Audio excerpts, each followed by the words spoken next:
off to school. On such a day, everything should have looked different.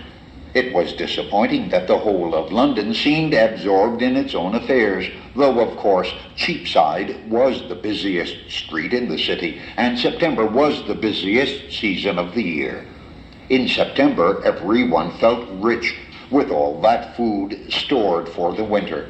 It was impossible to imagine the short fare of spring, or the real hunger which might follow a bad season. There was plenty to eat, and the men of Middlesex were eager to spend their wealth in the booths of Cheapside.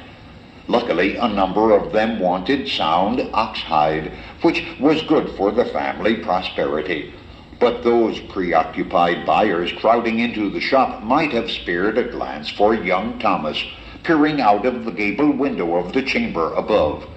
Young Thomas was alone in the little chamber, which in itself marked the day as something special, for the whole family lived in the hall and only climbed to the chamber for sleeping. To be alone was even more extraordinary than to be in the sleeping quarters after sunrise. Thomas tried to recall the last time he had been indoors and alone, but he could not. The remarkable solitude must not be wasted. Here was a crisis in his life, and he was lucky to have this chance to think undisturbed. To begin with, he must renew his good resolutions. He would mind his book and give value for his father's money, spent so freely to get him a good education. That seemed in prospect rather a depressing plan, but when it came to the point, it would probably turn out pleasantly enough. The alphabet had lately begun to make sense, and even reading long words could not be too difficult.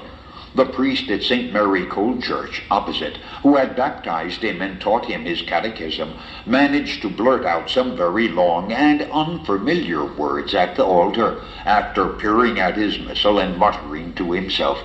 And the whole of Cheapside said that the vicar of St. Mary Colechurch was the most foolish clerk in London,